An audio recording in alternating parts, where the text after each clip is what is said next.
शाम का वक्त था। नवंबर की हल्की सर्दी हवाओं में घुल रही थी। रीमा भाभी खिड़की के पास बैठी चाय पी रही थीं। पति रवि अपनी नौकरी में इतने व्यस्त हो गए थे कि अब बातें सिर्फ जरूरतों तक सीमित हो गई थीं। दरवाजे की घंटी बजी। नमस्ते भाभी, मैं आर्यन हूँ। रवि भैया से बात हुई थी किराए के लिए। रीमा ने नजर उठाई। सामने खड़ा था एक 26-27 साल का नौजवान। साफ सुथरे कपड़े, घनी दाढ़ी और वो आंखें जैसे कुछ कह रही हों। रीमा ने कमरे में जगह दिखा दी। उस पल दोनों ने एक दूसरे को पूरी तरह नहीं देखा, लेकिन कुछ था जो जुड़ गया था। रियन अब ऊपर वाले कमरे में रह रहा था। शुरू में सब सामान्य था, लेकिन जैसे जैसे दिन बीते रीमा को उसकी नजरों की गहराई महसूस होने लगी। जब वह बालकनी में कपड़े सुखाती, आर्यन चुपचाप अखबार लिए बैठा रहता, लेकिन उसकी नजरें उस अखबार से कहीं ज्यादा जानती थीं। एक दिन रीमा ने खुद को आईने में देखा और सोचा, मैं अब भी सुंदर हूँ या ये सिर्फ उसकी आंखों का असर है। उस रात पहली बार रीमा ने वो गुलाबी साड़ी पहनी जिसे उसने शादी के बाद कभी नहीं छुआ था। रात को बिजली चली गई। रवि ऑफिस ट्रिप पर थे। अंधेरे में डरते डरते रीमा बाहर निकली तो देखा आर्यन मोमबत्ती लेकर आ रहा है। उसने मोमबत्ती रीमा के हाथ में दी और दोनों की उंगलियां छू गईं। एक हल्का कंपन दोनों के जिस्म में दौड़ गया। अब डरिए मत भाभी, मैं यहीं हूं। वो लहजा। उस रात कुछ नहीं हुआ, लेकिन बहुत कुछ बदल गया। रीमा को पहली बार किसी के साथ सुरक्षित महसूस हुआ। एक दिन रीमा ने देखा आर्यन ने गलती से उनका दुपट्टा उठा लिया और एक पल को उसकी खुशबू में खो गया। वो चौंकी, लेकिन चुप रही। अब वो दिन भी आ गया जब आर्यन ने किचन में मदद की पेशकश की। वो साथ में सब्जी काटते, बातें करते और हंसते। रवि की अनुपस्थिति में वो खालीपन अब धीरे धीरे भरने लगा था। भाभी, आपको पता है, आप जब मुस्कुराती हैं तो बहुत खूबसूरत लगती हैं।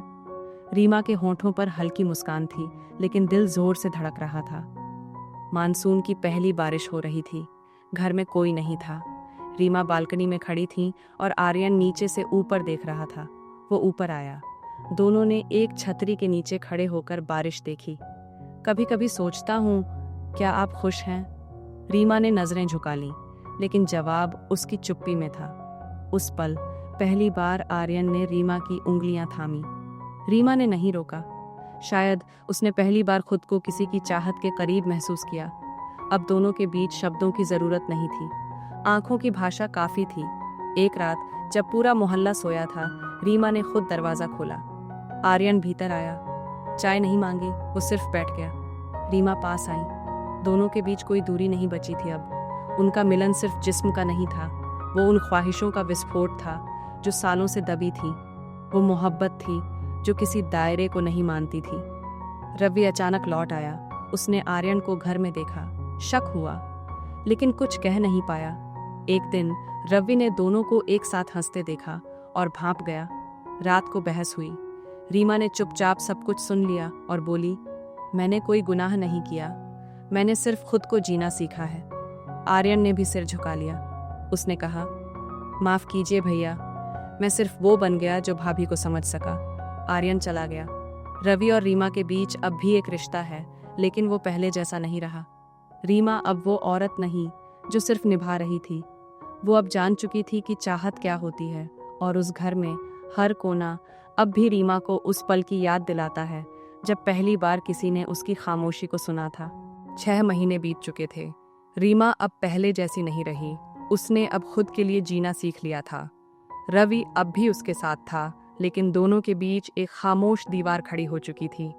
एक सुबह दरवाजे पर दस्तक हुई। रीमा ने दरवाजा खोला तो सामने वही चेहरा, आर्यन। उसके हाथ में एक बैग था और आंखों में वही गहराई, लेकिन आज उसमें एक ठहराव था।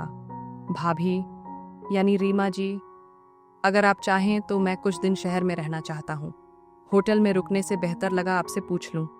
रीमा कुछ पल तक उसे देखती रही।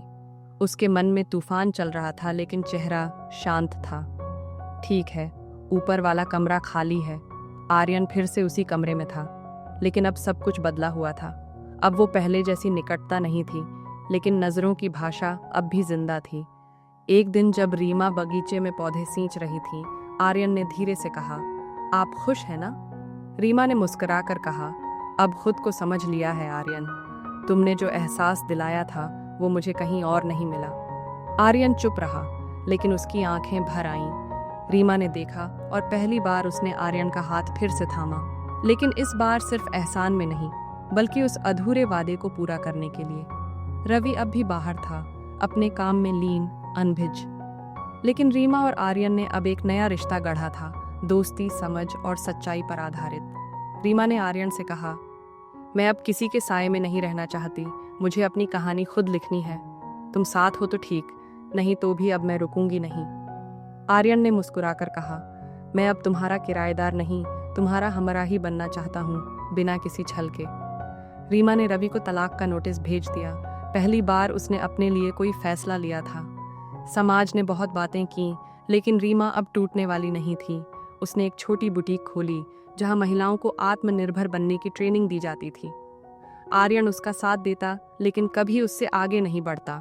वो जानता था अब रीमा को किसी सहारे की नहीं, सिर्फ बराबरी के साथ की जरूरत है। रीमा अब मुस्कुराती थी, पूरे दिल से। उसके चेहरे की वो चमक जो कभी खो गई थी, अब फिर से लौट आई थी।